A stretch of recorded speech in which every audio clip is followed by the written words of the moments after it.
Hello guys, today we are going to be reacting to Godzilla Animatronics Evolution. Full credit goes to Fast Pass Facts. So shall we get started? Let's go. Just like other blockbusters such as Mary Poppins, King Kong, Alien, The Thing, and E.T., What was that? blockbusters such as Mary Poppins, King Kong, Alien, The Thing, What is that thing?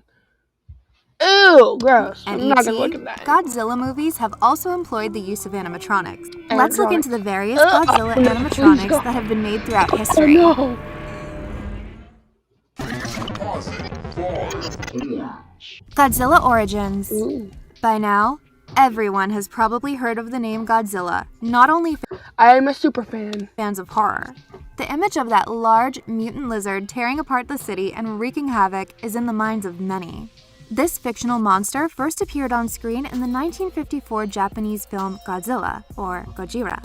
The movie was regarded as one of the great cinematic achievements, considering its visual effects and production value. Since then, Godzilla has become one of Japan's biggest cultural exports and has morphed into a worldwide pop culture icon. Dubbed the King of Monsters, it has been the feature of numerous Japanese and American movies and has been scaring viewers for decades. Bringing to life Who's actually been scared of Godzilla movies besides a few? Like a few movies, but this large destructive monster is not an easy task at all. yeah. In fact, it's nothing short of an art form. It doesn't take much time for Godzilla to tear apart skyscrapers, but it does take a lot of time for Godzilla to be made. Bringing this large creature to life for the movies has involved many groups, including computer animators, VFX artists, and designers, to name a few.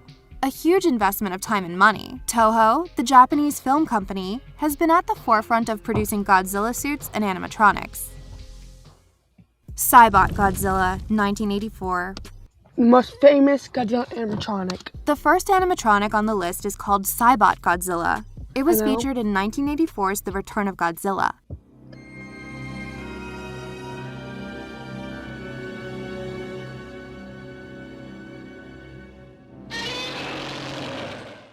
This movie served as both a sequel and a reboot to 1954's original Godzilla film. Naturally, the animatronic was made to integrate the original look as well. Four-toed, prominent fangs and ears, large fins, and a longer tail. The primary purpose of the animatronic was for close-up shots of the huge mutant lizard in the film, especially its head. It was one of Toho's first attempts to make a Godzilla animatronic. This Godzilla was made to have an even greater height so that it wouldn't be drowned out by the contemporary Tokyo skyline. Cybot Godzilla garnered a lot of publicity, even before the film's release. This was according to the plan of the film's production team.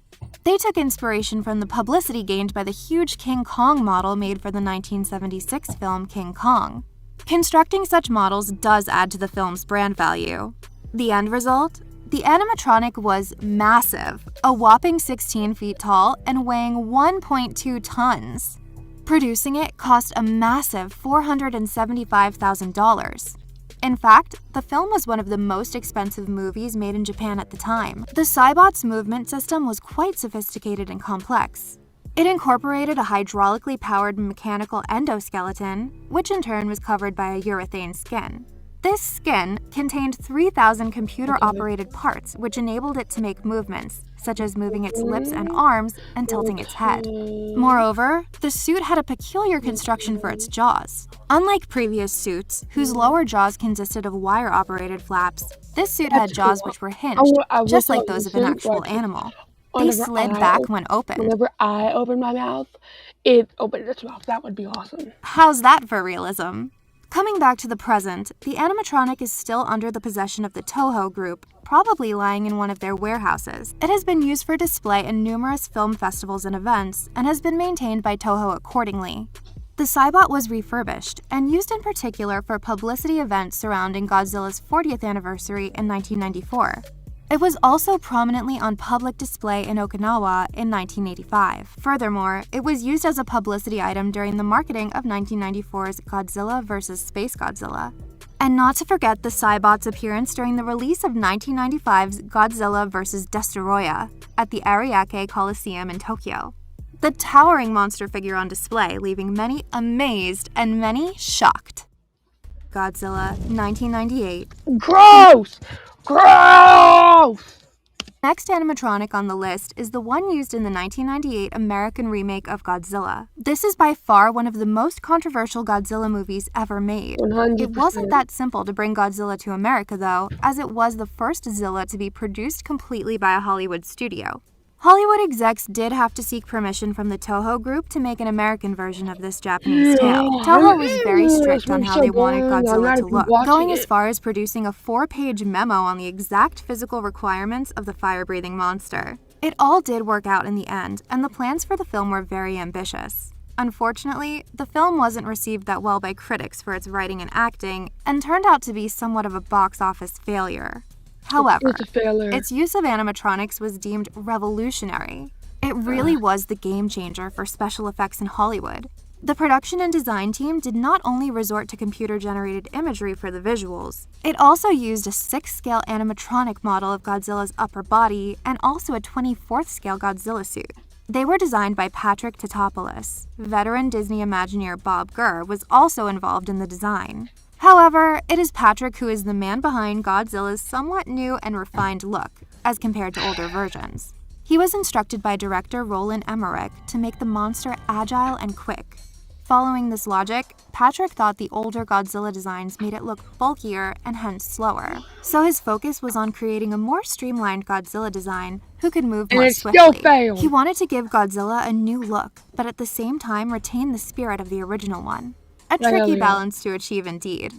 It all started with a piece of pen and paper, moving on to a smaller model, which was finally used to make a bigger model. The final result was a remote-controlled animatronic that was a whopping 36 feet tall and weighed more than 14,000 pounds. No wonder Godzilla caused so much mayhem on the streets of Manhattan. The animatronic was integrated with a hydraulically driven skeleton to enable its bodily and facial movements. This skeleton was in turn operated by remote controls, which in turn were programmed by a computer. All in all, it took over a year to bring this gigantic monster to life. A very impressive feat, both in filmmaking and animatronics indeed. Needless to say, a lot of thought went into making this animatronic as impressive as possible. Each important body part was modeled after something. Its basic body structure was modeled after a dragon. Its arms and hands were human-like. Its face was designed like that of a crocodile, and its legs like an ostrich. There were a fair amount of close-up shots in the film, so emphasis was made on making it look as real as possible. In the end, the filmmakers did prefer to use more CGI over practical effects. As a result, out of the 185 shots featuring Godzilla in the film, 24 of them featured the animatronic. Shin Godzilla, 2016. Shin Godzilla had an animatronic? The Godzilla franchise has gone through numerous remakes. One of the most prominent recent ones is 2016's Shin Godzilla from Japan. Wait, the what? 31st Godzilla movie made. How's that for quantity? The Godzilla in this movie was a creation of nuclear waste dumping as opposed to the other incarnations which were a product of nuclear testing. The word Shin means incarnation of God. That should give an indication of the grand nature of this particular Godzilla. As this film was made relatively recently, there was a lot of pressure on the production team to make Godzilla look as real as possible, and make use of modern technology to aid that. Director Shinji Higuchi stated that he wanted to provide the most terrifying Godzilla that Japan's cutting-edge special effects movie making can muster. The production team, led by Hideaki Anno, used a variety of techniques to bring this vision to life. These included digital effects, puppets, and last but not least, animatronics. The film received mostly positive reviews for both its storyline and its visuals, so a win-win indeed. An upper body animatronic was developed, but eventually went on to be unused in the actual filming. The directors of the film and Toho scrapped the idea of using an animatronic and instead resorted to CGI for better visual results. This was in contrast to other blockbusters such as Jurassic Park and Iron Man, which used a hybrid approach integrating both props and CGI.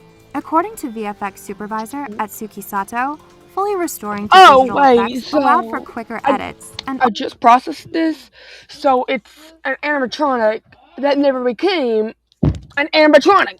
I'm a genius. All in all, higher production value. Team director Hideaki Anno also felt that only sticking to the animatronic would allow for less agile movements, as it was operated mechanically with moving wires. CGI would also give filmmakers more freedom when it came to Godzilla's tail movement, as the animatronic tail was limited by wire movement. As a result, Shin Godzilla turned out to be the first Japanese Godzilla depicted primarily through CGI. Despite all of this, the Godzilla animatronic didn't go unnoticed.